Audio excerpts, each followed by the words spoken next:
Video like जरूर कर लीजिए और ऐसे वीडियो लगातार फ्री में पाने के लिए चैनल को तुरंत सब्सक्राइब कर लीजिए और बेल आइकन को जरूर टैप कर लीजिए ताकि आगे भी सारे वीडियो आपको मिलते रहे। यूट्यूब में फॉलो करते हैं तो प्लीज ये वाला फ्री टेलीग्राम चैनल जरूर ज्वाइन कर लीजिएगा। सारे नोटिफिकेशन सारे अपडेट यहीं पे आते हैं, ध्यान रखिए। नमस्कार साथियों, स्वागत है आप सभी का स्टडी फॉर सिविल सर्विसेज में। ये क्लास है हमारी आर हिंदी की और हिंदी में जो है हमने अब तक विलोम, इसके अलावा तत्सम और तद्भव, ये चीज़ें हमने कंप्लीट कर ली। यानी 10 नंबर के विलोम और 10 नंबर के तत्सम तद्भव हमने अपने पूरे कर लिए। आपने नहीं देखा है तो प्लेलिस्ट बनी हुई है आर हिंदी की, उसमें जाकर के देखिए, सारा कुछ आपको मिल जाएगा। अब हम इनको पढ़ने के बाद अभी आगे बढ़ेंगे और आज का जो टॉपिक है वो आपने देख ही लिया होगा। आज का जो हमारा टॉपिक है वो है पर्यायवाची, जिसे इंग्लिश में बोलते हैं सिनोनिम्स। ठीक है, पर्यायवाची का अर्थ क्या है वो सारी चीज़ें हम समझेंगे। ज़रा देखते हैं जरा पर्यायवाची होते क्या हैं। तो देखो, पर्यायवाची का अर्थ होता है समान अर्थ रखने वाले शब्द, यानी कोई ऐसा शब्द जिसका जो अर्थ है वो किसी अन्य शब्द के बिल्कुल जैसा है। ठीक है, ठीक। अब इनके अर्थ में तो समानता हो सकती है, किंतु इनका प्रयोग भिन्न भिन्न स्थानों पर भिन्न भिन्न तरीके से होता है। जैसे यहाँ पर एक एग्जाम्पल दिया हुआ है, जैसे कामिनी जगत का प्रयोग नारी जगत के स्थान पर उपयुक्त नहीं होता। देखो, कामिनी और नारी दोनों ही एक दूसरे के पर्यायवाची हैं, लेकिन कामिनी जगत का प्रयोग अपनी जगह होगा और नारी जगत का प्रयोग अपनी जगह होगा। इन दोनों को आप जो है मिला नहीं सकते। अगर आप इन्हें मिलाओगे तो अर्थ का अनर्थ हो जाएगा। यानी बहुत सारे शब्द ऐसे हैं जिनका इस्तेमाल एक ही जगह पर उचित ढंग से होता है, हालांकि उनके अर्थ सेम होते हैं। जैसे मैं आपको एक एग्जांपल देता हूँ जैसे हवा है, ठीक है, और दूसरा है ब्यार, ये हवा का ही पर्यायवाची है ब्यार। ठीक है, अब मान लो आप कमरे में बैठे हो और कमरे में जो आपका पंखा है वो हवा नहीं दे रहा, तो आप क्या बोलोगे? पंखा जो है ब्यार नहीं दे रहा।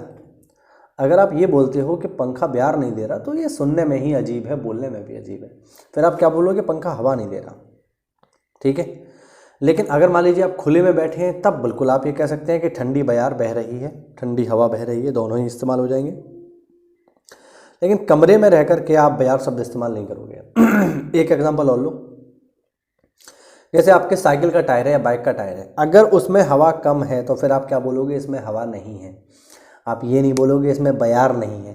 या आप किसी पंचर वाले की दुकान पे गए और वहाँ पे जाके आपने बोला कि साहब इसमें जो है हमारे पिछले पहिए में ब्यार नहीं है, ब्यार डाल दो, तो वो हो सकता है पहली बार में आपकी बात समझ ही ना पाए। तो भले इनके अर्थ एक जैसे हैं लेकिन इनका प्रयोग भिन्न भिन्न स्थानों पर भिन्न भिन्न तरीके से होता है। ठीक है, यही सारी चीज़ यहाँ पर बताई गई है। जैसे आगे बढ़ते हैं, अतएव ऐसे शब्दों का प्रयोग बहुत ही सावधानी पूर्वक करना चाहिए। इससे अच्छा तो यही होगा कि हमेशा छोटे और प्रचलित शब्दों का ही प्रयोग बोलचाल में करना चाहिए। संस्कृत भाषा के क्लिष्ट और अप्रचलित शब्दों का प्रयोग पद्य में ही होता है। यानी संस्कृत भाषा के जो कठिन शब्द हैं जिन्हें सामान्य लोग नहीं जानते हैं, उनका इस्तेमाल पद्य में होता है, जो कविता लिखने के सेंस में होता है। साधारण गद्य में इनका प्रयोग बहुत कम होता है। बिल्कुल सही बात है। इसीलिए उपयुक्त शब्दों का चयन अत्यंत आवश्यक है। इस संबंध में आचार्य रामचंद्र शुक्ल के शब्द प्रयोग के मूल सिद्धांत का अवश्य ही ध्यान रखना चाहिए। क्या कह रहे हैं रामचंद्र शुक्ल, वो देखो जरा। ऐसे शब्दों को चुनते समय इस बात का ध्यान रखना चाहिए कि वे प्रकरण विरुद्ध या अवसर के प्रतिकूल ना हों।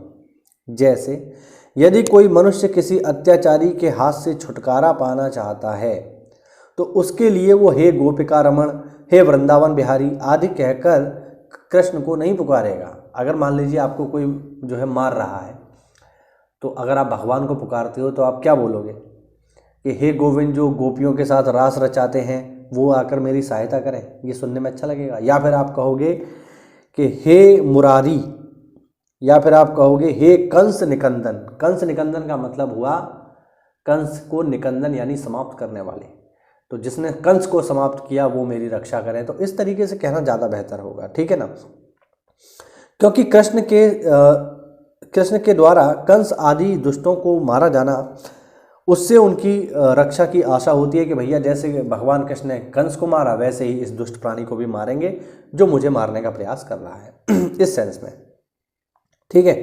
इसी तरह किसी आपत्ति से उद्धार पाने के लिए कृष्ण का मुरलीधर कहकर पुकारने की अपेक्षा गिरधर कहना अधिक संगत है। यानी यहाँ पर जो समरी है वो ये है कि भले जो है शब्दों के अर्थ जो है एक जैसे हों, लेकिन उनका प्रयोग अलग अलग होता है पर्यायवाची में, ये आपको समझना पड़ेगा। अब देखो, पर्यायवाची जो शब्द होते हैं ये मुख्य रूप से 3 प्रकार के होते हैं। पहले होते हैं पूर्ण पर्याय, दूसरे होते हैं पूर्ण पर्याय और तीसरे होते हैं अपूर्ण पर्याय। होते क्या है जरा हम समझते हैं एक एक करके तीनों को। देखो, पहला पूर्ण पर्याय क्या है? वाक्य में यदि एक शब्द के स्थान पर दूसरा शब्द रखा जाए और उसके अर्थ में कोई अंतर ना पड़े तो वह उसका पूर्ण पर्याय होता है। और अधिक सरल बनाने के लिए इसको उदाहरणों द्वारा हम जान लेते हैं, जैसे आश्रम, मठ, अंश, भाग, हिस्सा आदि। अगर मैं ये कहूँ कि साहब मैं गुरु के आश्रम में रहता हूँ, कोई दिक्कत नहीं है। इसी के स्थान पर मैं प्रयोग कर लूँ मैं गुरु जी के साथ मठ में रहता हूँ, तो भी कोई दिक्कत नहीं है। दोनों के अर्थ में कोई परिवर्तन नहीं आएगा, दोनों का भाव एक जैसा रहेगा, चाहे मैं कंस कह लूँ चाहे मैं कह लूँ मठ। दूसरा है भाग या हिस्सा, ठीक है। इन दोनों का भी प्रयोग बिल्कुल एक ही सेंस में होगा, कोई दिक्कत नहीं है। मैं अपने घर वालों से कहूँ साहब मेरा भाग मेरा बंटवारा करके मेरा भाग मुझे दे दो, या फिर मेरा बंटवारा करके मेरा हिस्सा मुझे दे दो, तो दोनों का सेंस एक जैसा रहेगा। इनका स्थान अगर हम इनके स्थान पर दूसरा शब्द प्रयोग कर लें, भाग के स्थान पर हिस्सा या हिस्सा के स्थान पर भाग, तो कोई फर्क नहीं पड़ेगा। इसीलिए ये पूर्ण पर्याय है, इनका इस्तेमाल बिल्कुल आप कर सकते हो बिना किसी दिक्कत के। दूसरे हैं पूर्ण पर्याय। ये क्या होते हैं? एक ही कार्य विशेष के लिए प्रयोग किए गए 2 शब्द पूर्ण पर्याय नहीं हो सकते। दूसरे शब्दों में जब एक प्रसंग का समानार्थी दूसरे के प्रसंग में असमान अर्थ का बोध स्पष्ट करता है तो पूर्ण पर्याय होता है, ठीक है ना। यानी शब्द वो एक जैसे ही आपको दिखेंगे लेकिन दोनों बार उनका अर्थ अलग अलग होगा।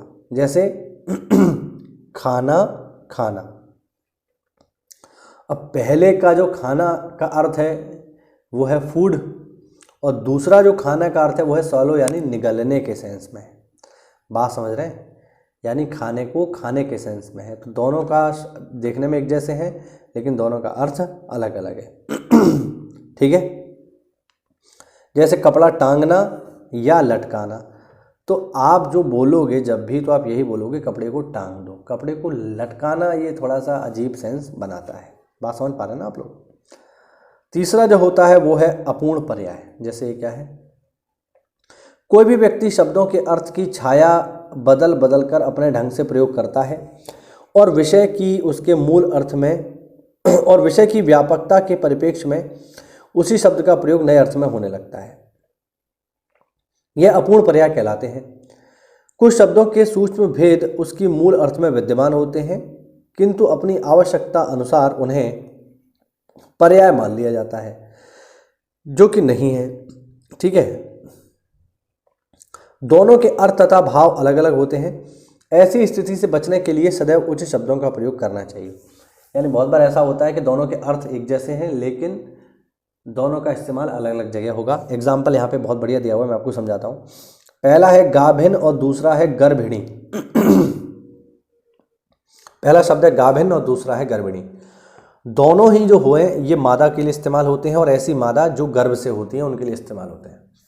लेकिन साथियों, अगर कोई महिला या आपकी पत्नी अगर गर्भवती है तो आप उसे क्या बोलोगे? आप उसे बोलोगे गर्भिणी। लेकिन अगर कोई गाय है, कोई भैंस है, कोई जंगली जानवर अगर गर्भ से है, वो मादा गर्भ से है, तो उसे गर्भिणी नहीं बोला जाएगा, उसे गाभिन बोला जाएगा। आप किसी मनुष्य की स्त्री को जो गर्भ से है उसके लिए गाभिन शब्द इस्तेमाल नहीं कर सकते। बहुत ही ज़्यादा ये अपने आप में अजीब लगेगा। जैसे पश्चिमी यूपी में हमारी ब्रजभाषा में एक शब्द इस्तेमाल होता है कि जब कोई बच्चा पैदा होता है गाय भैंस का, तो हम उसके लिए एक शब्द इस्तेमाल करते हैं ब्याना। जो लोग पश्चिमी यूपी से हैं वो इसको खूब जानते होंगे कि हमारी गाय भी आ गई, भैंस भी आ गई। हमारे ब्रज क्षेत्र में शब्द बहुत चलता है। लेकिन ये जो ब्याना शब्द है ये स्पेशली जानवरों के लिए इस्तेमाल होता है। अगर हमारे पड़ोस में कोई भाभी जी हैं, उनके कोई बच्चा पैदा होता है तो हम ये नहीं कहेंगे कि भाभी जी भी आ गई। अगर हम ऐसा शब्द इस्तेमाल करते हैं तो निश्चित रूप से भैया जी हमें घेरने का प्रयास करेंगे, लाठी डंडे भी चल सकते हैं। तो कहने का अर्थ है कि शब्दों का अर्थ भले एक हो लेकिन उनका इस्तेमाल भिन्न भिन्न स्थानों पर भिन्न भिन्न तरीके से किया जाएगा। ठीक है, तो ये तो बात हुई हमारे इसके पर्यायवाची शब्द के बारे में कि ये क्या होते हैं, कैसे होते हैं। अब एक एक करके जो है हम जो है इनको पढ़ लेंगे और बहुत जल्दी इस टॉपिक को जो है हम अपना कंप्लीट कर लेंगे। तो साथियों मिलते हैं अगली क्लास में, जिसमें हम बातचीत कर रहे होंगे आ शब्द से जुड़े विभिन्न पर्यायवाचियों की। तो चलिए मिलते हैं अगली क्लास में, तब तक के लिए जय हिंद, जय भारत, वंदे मातरम।